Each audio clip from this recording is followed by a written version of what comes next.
একুশের প্রভাত ফেরিতে বীর সন্তানদের শ্রদ্ধা জানাচ্ছে জাতি।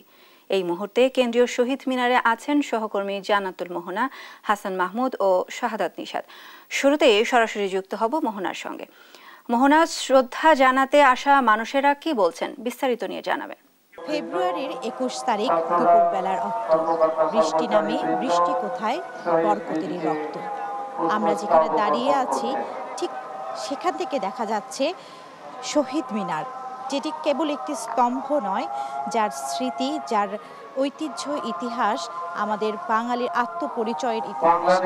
আজ মহান শহীদ দিবস এবং আন্তর্জাতিক মাতৃভাষা দিবস। একুশের প্রথম প্রহরে রাষ্ট্রপতি এবং ডক্টর মোহাম্মদ ইউনূসের পুষ্পস্তবক অর্পণ শেষে এরপর থেকে সাধারণ শ্রেণী পেশার সকল মানুষ শহীদ মিনারে আসেন, জমা হন, জড়ো হন, পুষ্পস্তবক অর্পণ করেন শহীদদের উদ্দেশ্যে।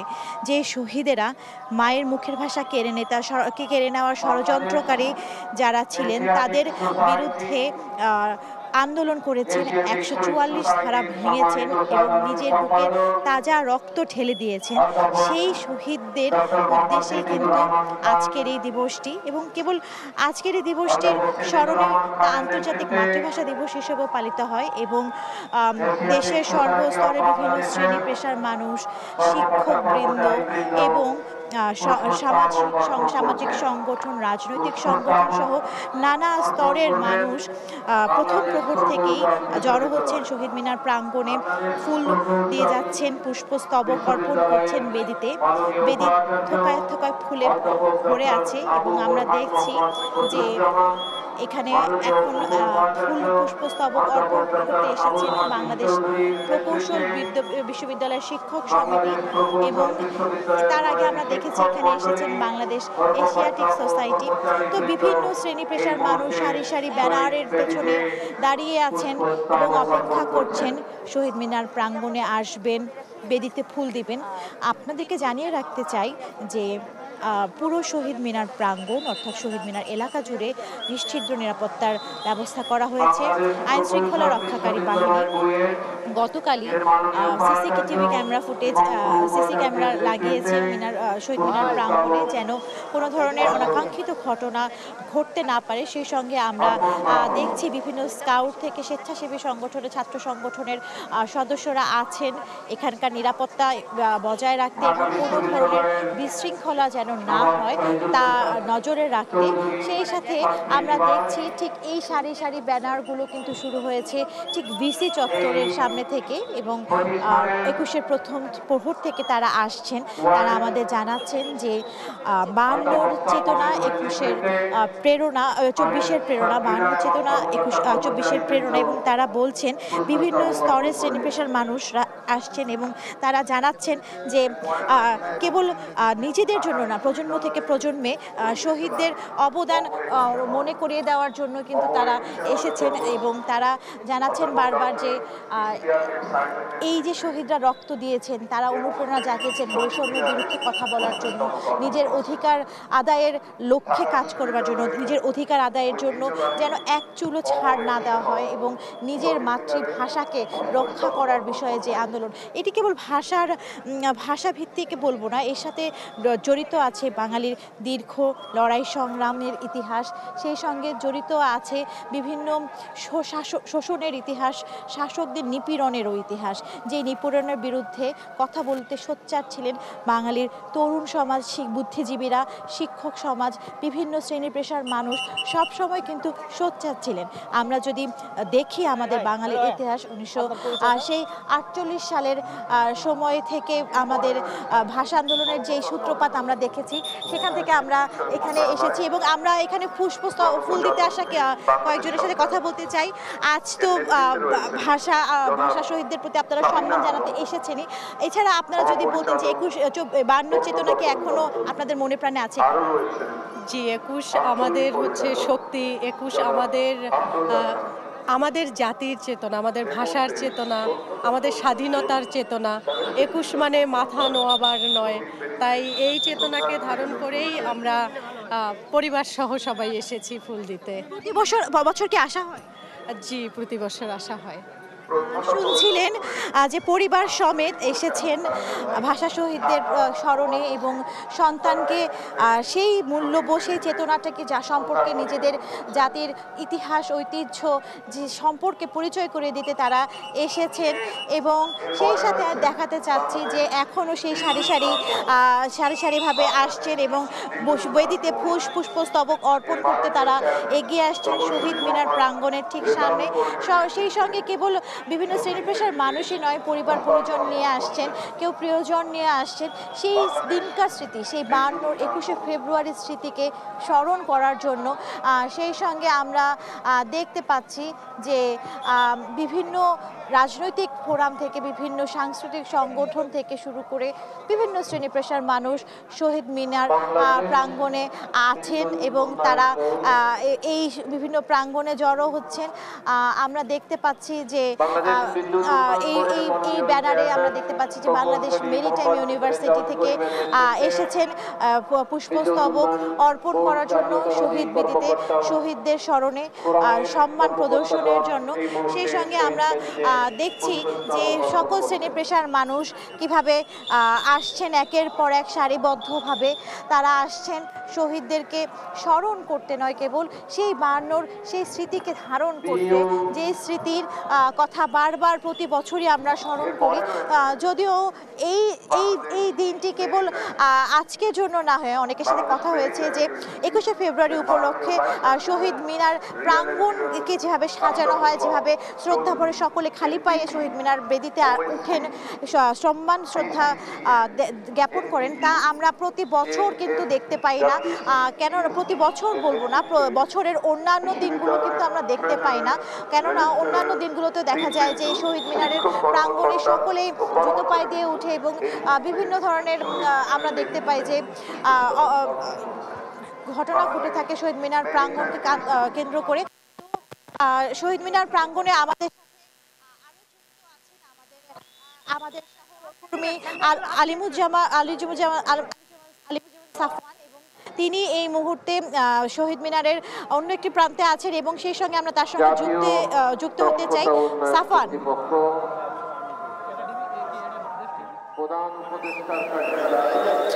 মোহনা, আপনি যেমনটি জানাচ্ছিলেন আজ সকাল 6টার কিছু পরে কিন্তু ঢাকা বিশ্ববিদ্যালয় এবং ঢাকা বিশ্ববিদ্যালয়ের যে হলগুলো রয়েছে তারা কিন্তু প্রথমে আসে শহীদ মিনারে। দেখতে পেয়েছি আমি এই মুহূর্তে অবস্থান করছি শহীদ মিনার যে প্রবেশপথটি রয়েছে পলাশীর প্রান্ত দিয়ে, সেইখানে অবস্থান করছে এবং দেখতে পাচ্ছি যে কিছুক্ষণ পরে কিন্তু ঢাকা বিশ্ববিদ্যালয়ের পর দেখতে যে সরকারি কিছু অফিসের যারা এসেছেন তারা শ্রদ্ধা নিবেদনের জন্য ভেতরে প্রবেশ করেছেন। এছাড়াও অন্যান্য যারা বিশ্ববিদ্যালয় রয়েছেন ঢাকা এবং ঢাকার বাইরে থেকে তাদেরকে আমরা দেখতে পেয়েছি, আমরা ইডেন কলেজকে দেখতে পেয়েছি, পাশাপাশি আরও কিন্তু বেসরকারি বিশ্ববিদ্যালয় যারা রয়েছে তাদেরকেও আমরা দেখতে পেয়েছি। তো মূলত সকাল থেকে কিন্তু বিশ্ববিদ্যালয়গুলো মূলত আসতে শুরু করেছে এবং তারা শহীদদের প্রতি, জাতির যে সূর্য সন্তান, তাদেরকে শ্রদ্ধা জানাতে কিন্তু তারা এসেছেন। এবং আমার সামনে এই মুহূর্তে দেখতে পাচ্ছি যে ঢাকা নার্সিং কলেজের যে শিক্ষার্থীরা তারাও এসেছেন, তারাও শ্রদ্ধা নিবেদনের জন্য অপেক্ষা করছেন। তা আপনি তো ভেতরের পরিস্থিতি জানাচ্ছিলেন, তো বাইরে যেমনটি দেখতে পাচ্ছি যে একটি নিরাপত্তার চাদরে কিন্তু পুরো এলাকা আসলে ঢেকে ফেলা হয়েছে এবং খুবই সুশৃঙ্খলভাবে একের পর এক মানুষজন আসছেন এবং তারা কিন্তু ভেতরে প্রবেশ করছেন।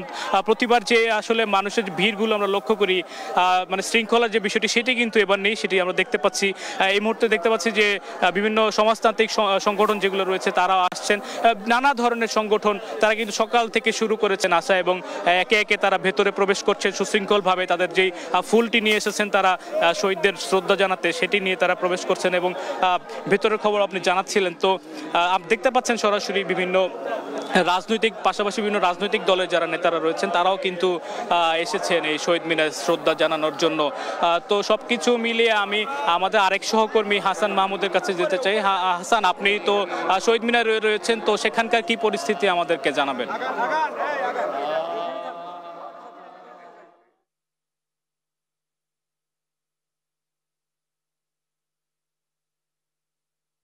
যেমনটা বলছিলেন যে সকাল থেকে আমরা দেখছিলাম যে বিভিন্ন শ্রেণী পেশার মানুষ কিন্তু ইতিমধ্যে ঢল নেমেছে জাতীয় শহীদ মিনারে এবং তারা যেটি দাবি করছেন যে ভাষার যে মর্যাদা সেটিকে সমুন্নত রাখতে হবে। আমরা সকাল থেকে দেখছিলাম যে সেখানে ঢাকা বিশ্ববিদ্যালয়ের উপাচার্য সহ বিভিন্ন সংগঠন সহ এখন কিন্তু তারা দল বেঁধে এখানে আসছেন এবং তারা কিন্তু শ্রদ্ধা নিবেদন করছেন এবং তাদের অন্যতম একটি দাবি হচ্ছে যে বাংলা ভাষা যেভাবে 1952 সালে রাষ্ট্রীয় স্বীকৃতি পেয়েছে এবং সেটি পরবর্তীতে আসলে আন্তর্জাতিক মাতৃভাষার যে স্বীকৃতি, সেটির প্রেক্ষিতে তারা যেটি বলছেন যে বাংলাদেশের যে ভাষার জন্য লড়াই সেটিকে জারি রাখতে হবে। বাংলাদেশে একই সঙ্গে বাংলা ভাষার পাশাপাশি আরো কিন্তু 47টি ভাষা প্রচলিত রয়েছে, সেগুলোর কিন্তু অনেকগুলো এখন বিলুপ্ত প্রায় বা অনেকটা বিলুপ্তির ঝুঁকিতে রয়েছে, সেগুলো যাতে হারিয়ে না যায় মানুষের মধ্যে থেকে, সেটির ব্যাপারে কিন্তু তারা দাবি জানাচ্ছেন যে সেগুলোকে রাষ্ট্রীয়ভাবে সংরক্ষণের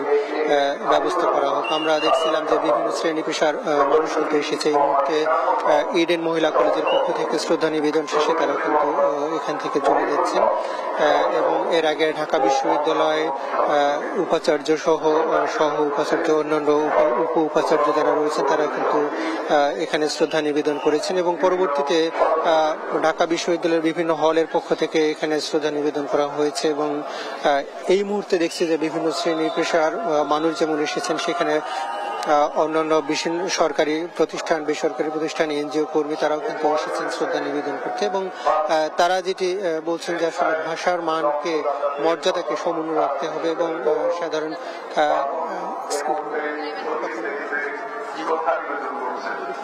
একটু কথা বলবো আপনার সাথে। আমরা দুজনের সঙ্গে একটু কথা বলবার চেষ্টা করব যারা এই মুহূর্তে কেন্দ্রীয় শহীদ মিনারে শ্রদ্ধা নিবেদন করেছেন। আপনি একটু বলবেন এবারের যে ভাষা দিবস সেটাতে কোনো অন্য কোনো তাৎপর্য দেখছেন কিনা? এবারে ভাষা দিবসে ভিন্ন কোনো তাৎপর্য আপনারা দেখছেন কিনা? হ্যাঁ, এবারে হচ্ছে গিয়ে আমরা এই যে যত স্বৈরাচার মুক্ত একবার 21শে ফেব্রুয়ারি এবার পেয়েছি আমরা। এর আগে যতবার আমরা দেখেছি মোটামুটি মানে এরকম একটা উৎপল্ল নিয়ে আমরা কেউ আসে নাই, তেমন একটা যে এখন নতুন করে একটা দেশ স্বাধীন হওয়ার একটা উৎপল্ল আছে মানুষের সবার মাঝে। তো এ নিয়ে নতুন একটা উদযাপন এবং নতুন একটা স্বপ্ন নিয়ে আগাচ্ছে স্টুডেন্টরা। আমরা আসছি মূলত বাংলাদেশ মেরিটাইম ইউনিভার্সিটি থেকে আসছি। তো আমরা সকালবেলা যখন আসছি তখনই মানে আসার সময় একটা মানে অন্যরকম একটা ফিল হচ্ছে, যেমন নতুন কেন বাংলাদেশ, নতুন স্বপ্ন মানুষের। আমাদের স্টুডেন্টদের পক্ষ থেকে আসলে এটা অনেক বেশি পাওয়ার, যেটা মানে অনেকদিন পর্যন্ত সবাই আশা করছিল এবং দীর্ঘ বছর পর একটা স্বৈরাচার মুক্ত 21শে ফেব্রুয়ারি আমরা পেয়েছি। তো যাক, এই 21শে চেতনাকে ধারণ করে আমরা আগামী স্বপ্নগুলো দেখবো, বাস্তবায়ন করবো। আপনাকে ধন্যবাদ। আমরা কথা বলছিলাম যে বিভিন্ন ইউনিভার্সিটির শিক্ষার্থীরা তারা কিন্তু এসেছেন এবং তারা শ্রদ্ধা নিবেদনের পরে তারা যেটি দাবি করছেন যে বাংলাদেশের বাংলা ভাষার যে মর্যাদা সেটাকে যেমন সমুন্নত রাখতে হবে, বাংলা ভাষার পাশাপাশি অন্য যেসব ভাষাভাষী মানুষ রয়েছে তাদেরও আসলে মাতৃভাষাটাকে বাংলার সঙ্গে সামঞ্জস্য রেখে মর্যাদাপূর্ণ অবস্থায় রাখতে হবে। এবং আমরা দেখছিলাম যে এই মুহূর্তে বিভিন্ন মেডিকেল কলেজ এবং নার্সিং ইনস্টিটিউটের শিক্ষার্থীরা তারা কিন্তু এসেছেন শ্রদ্ধা নিবেদন করতে এবং এই যে শ্রদ্ধা নিবেদনের যে প্রবণতা সেটি কিন্তু আমরা যেটি দেখেছি যে ঠিক রাত 12টার সময় মাননীয় রাষ্ট্রপতি তিনি কিন্তু শ্রদ্ধা নিবেদনের মধ্য দিয়ে কিন্তু আজকের ভাষা দিবসের যে কার্যক্রম সেটি কিন্তু শুরু হয়েছে এবং পরবর্তীতে সেখানে প্রধান উপদেষ্টা এসেছেন। প্রধান উপদেষ্টার পরপরই কিন্তু বৈষম্য বিরোধী ছাত্র আন্দোলন, জাতীয় নাগরিক কমিটি সহ অন্যান্য রাজনৈতিক সংগঠনের নেতৃবৃন্দ তারা কিন্তু এসেছেন এবং যে শ্রদ্ধা নিবেদনের প্রক্রিয়া সেটি কিন্তু এখন পর্যন্ত চলছে এবং আমরা দেখছি যে সেখানে গতকালকে থেকেই কিন্তু পুরো এলাকা আইন শৃঙ্খলা রক্ষাকারী বাহিনীর পূর্ণ নিয়ন্ত্রণে রয়েছে এবং সেখানে 4 স্তরের নিরাপত্তা ব্যবস্থার কথা বলা হয়েছে, সেটি কিন্তু এখন পর্যন্ত জারি রয়েছে এবং কোনো ধরনের বিশৃঙ্খল পরিস্থিতি যাতে না হয় সেটির কিন্তু আমরা দেখছি যে সর্বোচ্চ চেষ্টা করা হচ্ছে। আমরা দু একজন শিক্ষার্থীর সাথে একটু কথা বলবার চেষ্টা করবো, আপনাদের সাথে একটু কথা বলি। আপনারা কি চান এই ভাষার মাসে ভাষাটাকে কতটুকু সমৃদ্ধ করতে চাই? আমরা সেভাবেই, যেমন হচ্ছে যে আমাদের কথা আমরা সঠিকভাবে যেন বলতে পারি, আমাদের সেটা নিয়ে বেশি কাজ করা উচিত। আর ভাষার এই মাসকে শ্রদ্ধা জানানো উচিত। আমার মনে হয় যে আমরা কতটুকু ভাষা শহীদের প্রতি শ্রদ্ধাশীল সেটা হচ্ছে আমার দেশের মানুষের প্রতি প্রকাশের মাধ্যমে আমার সেটা প্রকাশ করা উচিত। আপনাকে ধন্যবাদ। আমরা দেখছিলাম যে আসলে বিভিন্ন শিক্ষা প্রতিষ্ঠান থেকে শিক্ষার্থীরা এসেছে, শিশুরাও এসেছে। একটু আপনার সাথে কথা বলি, আপনি কোথা থেকে এসেছেন? আমি কামরাঙ্গীরচর থেকে এসেছি। আপনি ভাষার মাসে কি চান যে ভাষাটাকে আসলে কতটুকু সমুন্নত রাখতে এই ভূমিকা রাখবে? আবার বলুন তো। এই ভাষার মাসে আপনি কি চাচ্ছেন, কেন এসেছেন এখানে? এখানে শহীদদের আমরা সম্মান করতে এসেছি আর কি, ফুল দিতে এসেছি, এর জন্যই। আপনাকে ধন্যবাদ। আমরা দেখছিলাম যে আসলে বিভিন্ন প্রতিষ্ঠানের শিশুরাও তারা কিন্তু এসেছেন এবং তারা কিন্তু এখানে শ্রদ্ধা নিবেদন করছেন এবং চাচ্ছেন যে বাংলা ভাষার যে মর্যাদা সেটিকে যাতে সর্বোচ্চ অক্ষুণ্ণ রাখতে হয়। আমরা দেখছি যে এই মুহূর্তে কিন্তু শহীদ মিনার এলাকায় যেসব সরকারি বেসরকারি প্রতিষ্ঠান এনজিও কর্মী যারা শ্রদ্ধা নিবেদন জন্য এসেছেন তাদেরকে শৃঙ্খলার জন্য কিন্তু এখানে বিভিন্ন বেসরকারি প্রতিষ্ঠান তারা কিন্তু এখানে শ্রদ্ধা নিবেদনের জন্য সর্বোচ্চ নিরাপত্তার ব্যবস্থা করেছেন এবং শৃঙ্খলা যাতে কোনোভাবে বিঘ্নিত না হয় সেই ব্যাপারে কিন্তু সর্বোচ্চ তৎপর রয়েছে Bangladesh rover scout, girls guide, BNCC সহ বিভিন্ন প্রতিষ্ঠান তারা কিন্তু এখানে সর্বোচ্চ নিরাপত্তার ব্যবস্থা করে রেখেছে এবং শৃঙ্খলার সাথে যেন এই শ্রদ্ধা নিবেদন শেষে শহীদ মিনার প্রাঙ্গণ ত্যাগ করতে পারে সেই ব্যাপারে কিন্তু তারা সর্বোচ্চ নিরাপত্তা ব্যবস্থা দিচ্ছেন এবং সর্বোচ্চ শৃঙ্খলার ব্যবস্থা করছেন। আমরা দেখছিলাম যে এই মুহূর্তে কিন্তু ঢাকা সাংবাদিক ইউনিয়ন এবং বিএফইউজ এর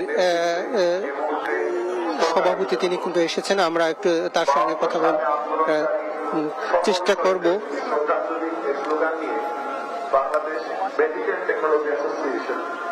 এই ভাষা আন্দোলনটা হয়েছিল যে আমাদের মাতৃভাষা থেকে কেড়ে নিতে চেয়েছিল, সেই জন্য সেটা একটা বৈষম্যের বিরুদ্ধে। এবার যে অভ্যুত্থানটা হয়েছে সেটাও বৈষম্যের বিরুদ্ধে। আপনি যদি ধরেন 69 গণ অভ্যুত্থান সেটাও বৈষম্যের বিরুদ্ধে, 90-এর যে গণ অভ্যুত্থান সেটাও বৈষম্যের বিরুদ্ধে। এদেশের মানুষ যুগের পর থেকে যুগ যুগ ধরে শুধু বৈষম্যের বিরুদ্ধে গণতন্ত্রের জন্য একটা মানবিক বাংলাদেশের জন্য লড়াই করছে। প্রতিটা লড়াইয়ের কিন্তু লক্ষ্যবস্তু কিন্তু একটাই। দুর্ভাগ্যজনক হলো সত্য, দেখেন সে 52 থেকে এখনো পর্যন্ত আমাদের লড়াইটা কিন্তু একই জায়গায় রয়ে গেল। যেটা হলো আপনার আমরা লড়ছি কিসের জন্য? আমরা লড়ছি গণতন্ত্রের জন্য, আমরা লড়ছি আমাদের বাক স্বাধীনতার জন্য, আমরা লড়ছি আমাদের একটা মানবিক বাংলাদেশের জন্য। 52-তে যে অবস্থা ছিল 69 এসেও তাই পাইলাম আমরা। 90-তে একই জন্য আন্দোলন করতে হলো, 24 এসেও একই বিষয়ে আমাদের আন্দোলন করতে হলো। বাস্তবিকতা হলো যে আমরা এখনো পর্যন্ত পূর্ণ আমাদের স্বাধীনতাটা আমরা ভোগ করতে পারছি না। তা আমরা এখন একটা বড় ধরনের ছাত্র অভ্যুত্থানের মধ্য দিয়ে, ছাত্র গণ অভ্যুত্থানের মধ্য দিয়ে একটা ফ্যাসিস্ট শাহীর পতন ঘটেছে। যে ফ্যাসিস্ট শাহীর পতনের জন্য এই দেশের হাজারো মানুষকে রক্ত দিতে হয়েছে। আপনারা দেখেছেন গত 17 বছর ধরে নির্বিচার মানুষকে গুম করেছে, খুন করেছে, রক্তাক্ত করেছে। সর্বশেষ 24-এ আপনারা যেটা অসংখ্য ছাত্র আমাদের সন্তানগুলোকে, সেই স্কুল বিশ্ববিদ্যালয়ের সেই বাচ্চাগুলোকে নির্বিচারে গুলি করে হত্যা করেছে। এই রক্তপাতের মধ্য দিয়ে আজকে বাংলাদেশটা অনেকটা আমরা মনে করি যে একটা গণতন্ত্র ফিরে এসেছে। আমরা মনে করি একটা নির্বাচনের মধ্য দিয়ে একটা জনগণের যখন সরকার প্রতিষ্ঠা হবে এর মধ্য দিয়ে এই যে ছাত্ররা যে জীবন দিয়েছেন, এই যে 24-এর যে গণঅভ্যুত্থান, সেই গণঅভ্যুত্থানের সার্থকতা ফিরে পাবে। তাই আমরা মনে করি যে অতি দ্রুত দেশকে গণতন্ত্রের পথে ফিরিয়ে আনা উচিত। একটা নির্বাচনীয় সরকারের হাতে, জনগণের পছন্দের সরকারের হাতে একটা রাষ্ট্র পরিচালনার, দেশ পরিচালনার দায়িত্ব দেওয়া উচিত। আমরা দেখছিলাম যে বিভিন্ন সংগঠনের পক্ষ থেকে আসলে শ্রদ্ধা নিবেদন শেষে কথা বলছিলেন। আমরা এতক্ষণ কথা বলছিলাম বিএফইউজ এর বাংলাদেশ ফেডারেল সাংবাদিক ইউনিয়নের মহাসচিব, তিনি কথা বলছিলেন এবং তিনি যেটি বলছিলেন যে 52-র পরে বিভিন্নভাবে মাতৃভাষা কেড়ে নেওয়ার চেষ্টা করা হয়েছে, বাক স্বাধীনতা কেড়ে নেওয়ার চেষ্টা করা হয়েছে, সেগুলো যাতে না হয়, অর্থাৎ মুক্ত গণমাধ্যমের কথা তিনি বলছিলেন এবং সেটি বলছিলেন যে বাংলাদেশের স্বাধীনতা সার্বভৌমত্বের জন্য সেটি একটি অন্যতম নিয়ামক হয়ে থাকবে এবং বাংলাদেশের মানুষের ভাষার জন্য যে লড়াই সেটি কিন্তু অব্যাহত থাকবে এবং সেটি যতক্ষণ পর্যন্ত কাঙ্ক্ষিত পর্যায়ে না পৌঁছে ততক্ষণ পর্যন্ত কিন্তু তারা লড়াই সংগ্রাম আমাদেরকে চালিয়ে যেতে হবে সেটি কিন্তু বলছিলেন। তো এতক্ষণ আমরা এখানে কেন্দ্রীয় শহীদ মিনারে ছিলাম।